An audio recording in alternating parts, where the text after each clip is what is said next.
In the first half of the movie, there is a scene where Lady Eboshi talks to Ashitaka on a rooftop of Iron Town in a nice atmosphere.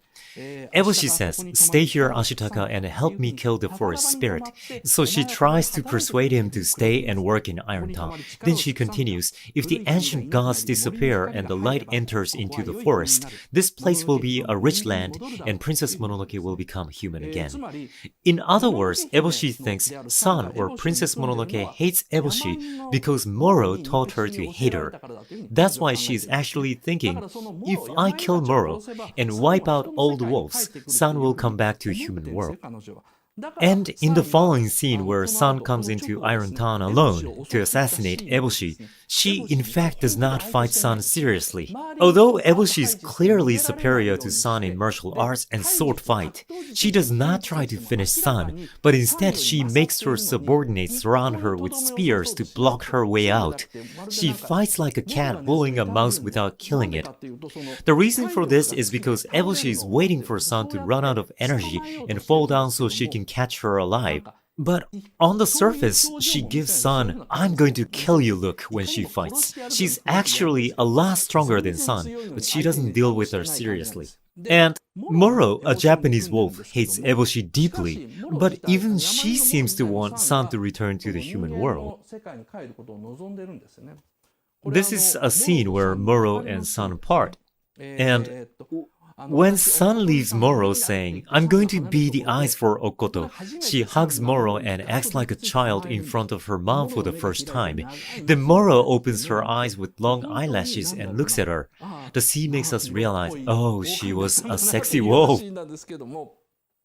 It's also a scene where Jigo and Eboshi finally begin hunting the forest spirit, and San makes the final farewell to her mother and follow Okoto. They both know that they will never see each other again. Here, Moro says, "You have a way to live with that young man." Well, the real voice is a little bit more high-pitched. But when Ashitaka says earlier, "I will live with San, she's a human," Moro mocks Ashitaka insanely and says, like this, "How will you live with her?"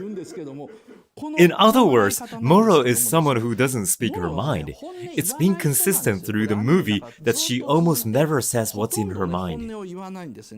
When she's reunited with Okoto, the god of the wild boars, who was her lover before, she only says, "Okoto, finally a boar who will listen to reason." Or, "You can't even speak, can you?" As you can see, she never says what's truly in her mind. This is one incident that you can see in this video where a singer, Akihiro Miwa, voiced Moro, and you can see this in the video. At first, Miwa was acting normally without realizing the complex emotion Moro had toward Okoto. But when he said, "Okoto, finally a boar who will listen to reason," Miyazaki, who heard it, couldn't hold his patience, so he dashed out of the adjustment booth, ran up to Miwa and said, and then he said, "You see, Moro was actually in a relationship with Okoto." Miwa heard it and said, "What? A wolf and a wild boar?" Then Miyazaki said, "Yes, the wolf and the wild boar were in a relationship."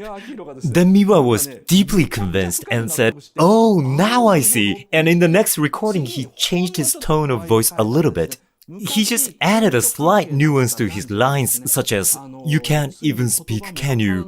which now sounded like a woman describing a man who used to be in love relationship with her in the old days and feeling pitiful toward herself for liking such a man. Or a line, "Okoto, finally a boar who will listen to reason," which sounded like a high school girl who saw her boyfriend and told her friend, "Oh, here comes that idiot." Then write it down in the storyboard. But he just doesn't. That Moro and Okoto were in a love relationship. I mean, really, if you think about it, if Miyazaki did not tell the setting to Miwa during the voice recording, and if the TV crew of Nihon TV did not shoot that moment by chance, then nobody would have found it out. This guy does this kind of thing so often. So why does he do that? Let's talk about Miyazaki's unique way of playwriting and the essence of treating his characters in the second half tonight. And I will discuss some reasons. While Moro says to Ashitaka, "How will you live with her?" she's actually thinking that she can let Sun return to the human world. But to do so, the biggest premise is to kill Eboshi. And, well, Moro can't let Sun return to the world where Eboshi exists. It's because Lady Eboshi is a destroyer of the forest and is especially vicious among humans. So, in other words, the two women, Moro and Eboshi, are both trying to save Sun. On the other hand, Eboshi is thinking, if we kill the Japanese wolves and kill the forest spirit, the light will enter into the forest. In another word, if the forest becomes civilized, part of human society and a part of mere natural resource, Princess Mononoke, who I have once abandoned, will be able to return to the human world. This movie is very easy to understand if you think of it as a story of two mothers who are trying to save their daughter, pulling her from both sides. Because Moro and Eboshi say exactly the same lines to Ashitaka. As I said earlier, Moro mocks Ashitaka by saying, "How are you going to live with her? Are you going to fight humans with her?" Eboshi also says the exact same line to Ashitaka, who comes to tell her that Iron Town is under attack. Take a look at this. In this scene, Eboshi interrogates Ashitaka. "You want me to stop killing the forest spirit and kill the samurai instead?" In the exact same composition as when Moro mocks Ashitaka. It cannot be a coincidence that the two characters say something of the same meaning in a left-right symmetry. If you see it in a playwriter's point of view, there's no way this happens without any intention. The two of them are questioning Ashitaka. "How do you want me to live? What do you want me to do about her? You want me to stop killing the forest spirit and kill the samurai instead? Or are you saying that you'll fight humans?" They're depicted in a complete right-left symmetry while they speak to the same character, Ashitaka. It means that the two mothers are asking about their daughter's life to a man who will become her husband. And there are also rhetorical questions. Knowing Ashitaka won't say yes, they ask him, "Is that what you want?" In other words, they're being a scary mom going, "How serious are you about my daughter?" while they both mock him in the same tone. So they mock and return the same lines to Ashitaka. Because the two are in the same position, which is being a mother as well as a tribal leader.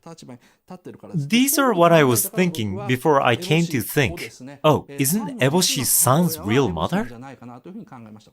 Just like I said earlier, there's no evidence, but nothing contradicts if we think like that, and it wouldn't be strange if Miyazaki had that kind of hidden settings, considering the fact that he wasn't going to make the movie without telling anyone about such an important setting on how Okoto and Moro used to be in a relationship.